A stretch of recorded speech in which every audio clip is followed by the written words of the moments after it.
We've launched a competition to manage a band for probably anywhere up to 6 months. I want to document every single bit, including every decision. It needs to be real. We put out a video last week. We've already had 600 applicants come through, and I know there's a load more. So I've extended the deadline. I think we're going to get over 1,000.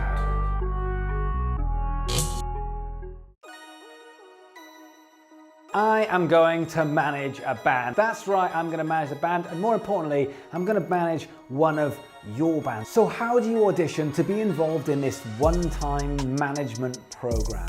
Well, firstly, I need you to email competition@damiankeyes.com. I want you to send me a 1-minute YouTube video on YouTube titled Damian Keyes Management Audition.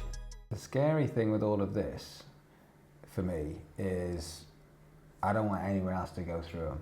I don't want to farm this out to anybody. I don't want Beth to start going through and shortlisting them. I need to see every single one.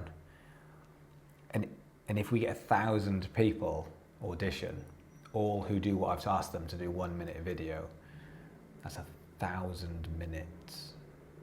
That works out as what, 16 hours? Yeah. How many emails have you got? 600 so far. They just go on and on and on. These are the ones that are still to be done. So I've worked my way through about 200 of them, and I've got 408 at the moment. Just still going. I've got an 11-hour journey to Vegas on Monday. Yeah.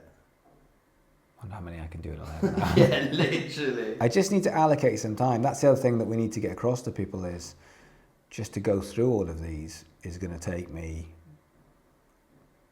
2 weeks, let alone any more that comes through. I reckon we'll get another 400. So, and this one's 3 minutes 48. Oh, I like the way it's in a different language.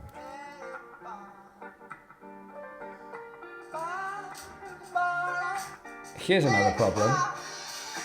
Looking at their email, obviously, which is in English, but the band's called Dias de Agosto, and when I look at all of their socials, it's all in a different language.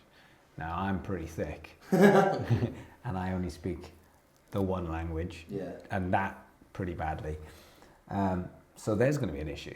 I know that we've had, on my Instagram, I've had loads of people in Spanish, Portuguese, in German, so that might be a big issue. One thing I always find interesting when I do these is how many people do not do the things that they're asked to do. Do you ask for 1-minute submission videos? Yeah, so what I asked for is a 1-minute submission video, and in that video, I want you to tell me who you are, where you're from, and why you should get this, because then I can then go into their socials and decide about their music and their look and their vision.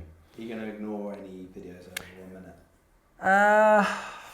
No, but I do think it will affect the way I think, because if they've done it because you just look at it and go, well, how can you possibly get such an amazing video in 1 minute? Fair enough. Do you know, one of my biggest pet peeves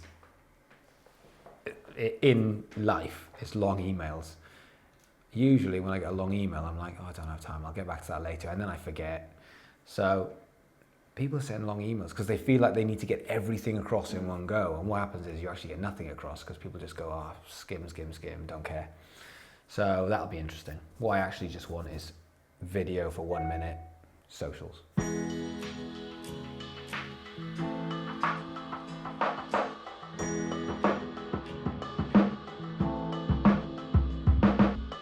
Hi Damian. Hi Damian. Hello Damian. Hey Damian and your team. I am from the Isle of Wight. We live in Wuppertal, Germany. In the Netherlands.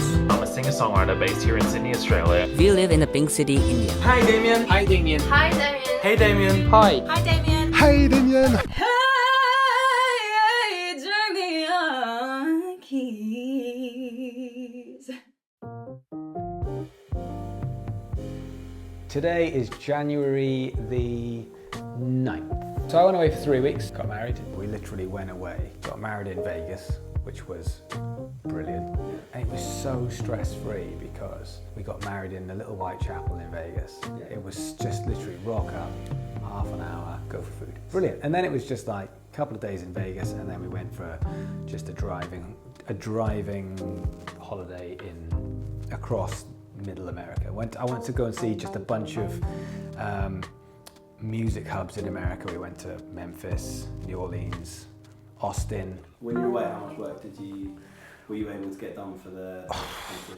Do you know what's really interesting is what happens over Christmas? Everyone shuts down, but we, as a management company, obviously all our bands carry on going.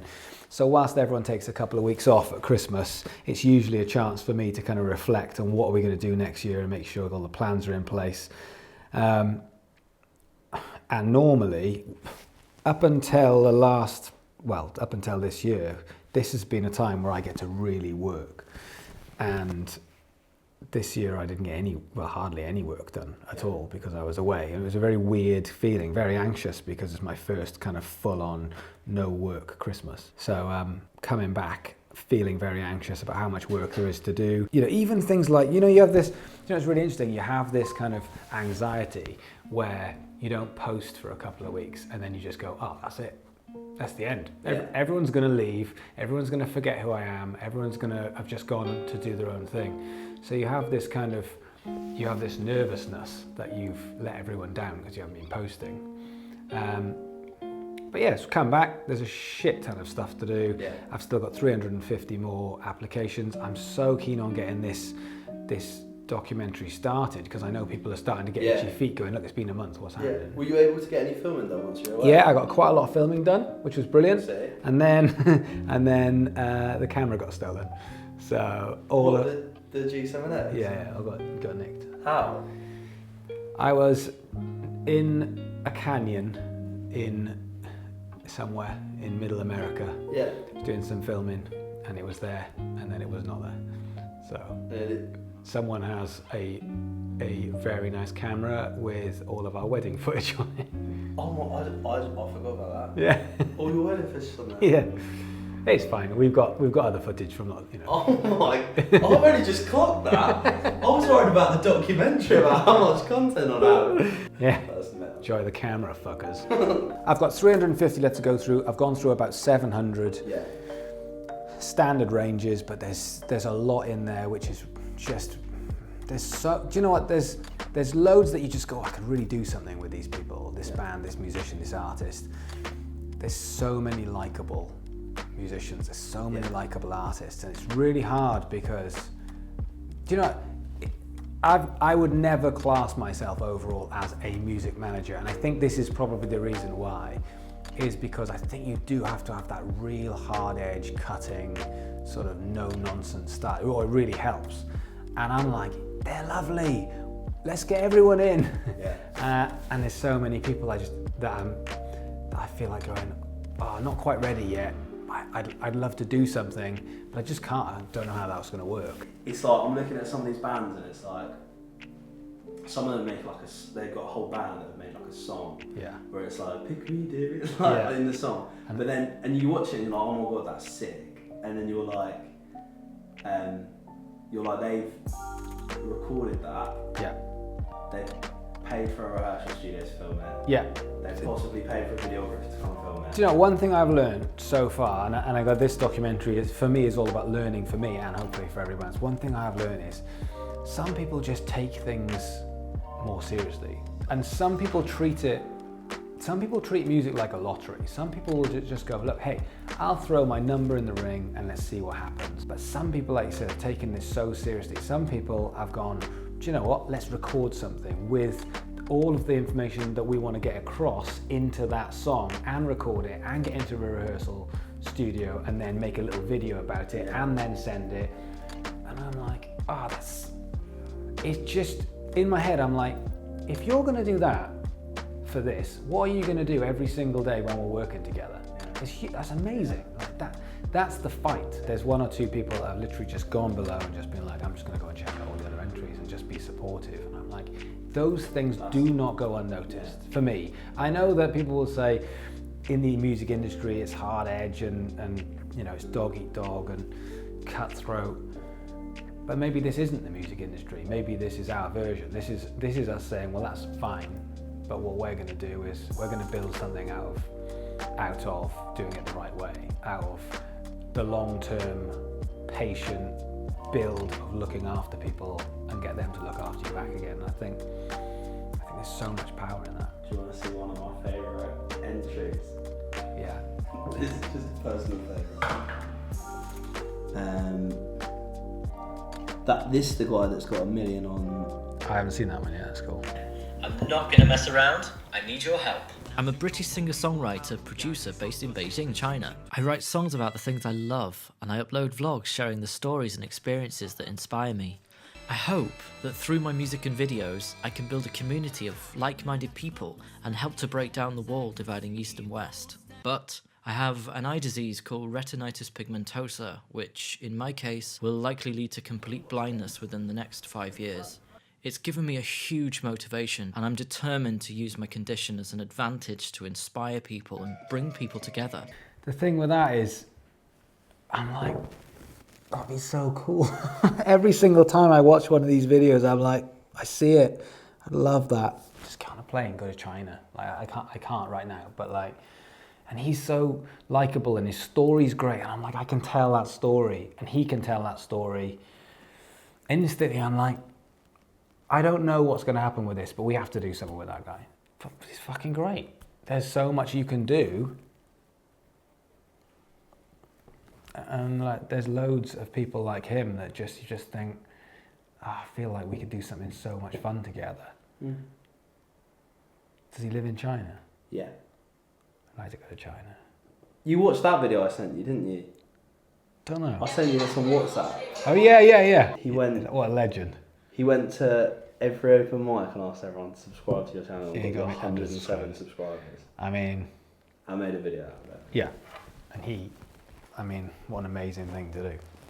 Like, we need to do something with him. It's mad. Yeah, what an absolute legend. This is the thing that I'm finding. It's like there's so many. That's it. There's so many good reasons. There's so many people that have got a good reason, and this is where it's hard because there's, for every someone who wants to manage or look after or do something with a band or invest in a band or whatever that's going to be, there's 1,000 good reasons. There's 1,000 good artists, there's 1,000 good singers, there's 1,000 good songs, there's 1,000 good bands. It's really hard. So how do you stick out? What is it that you can do? And that is something that we need to get across when we're working with them as well. So how long do you reckon it's going to take to go through the remaining 300? 350. In between phone calls and emails and people just needing me for meetings, today I've probably got 100 done. I'm going to carry on tonight, except it's your birthday, so we have to go out. Yeah. Oh, I'm going to try and do it for Monday. Okay. I want the first part of this documentary to go out next week, so I might have to just pull a couple layers. I've been getting up at an hour earlier so I can just get into it. Tomorrow I'm going to try and get up another hour earlier. If I can be Matt Diavella and get up at like 6 o'clock in the morning and start at 6:30 so I can get a good 3 hours in before everyone starts. And then tomorrow I haven't got the busiest of days, so I might be able to get some done over the weekend, Monday. That was a long way of saying Monday.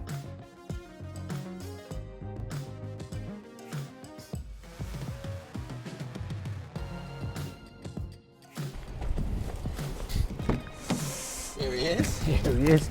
Right. Do you know what? It's warmer in America. This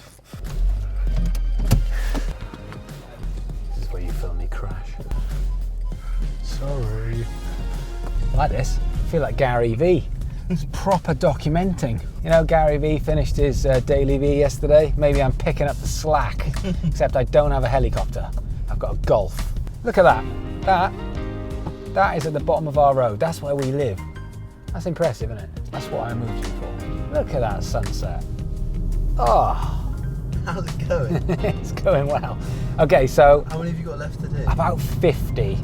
So I reckon I can knock them out tomorrow morning, and then that'll be it. I've got it down to about 35 that I'm really happy with. I think getting it down to 20 will be okay. Getting it down to 10 is going to be difficult. Getting it down to 1 is going to be really tough. But effectively, my main job at the moment is get through these 50 and get as close to 10 as possible. Quite interesting because I own a band management company. When I sold my shares in the music university, at that point, I just wanted to play music. So I started a band just with my mates, just so I could have some fun and go out and play some music.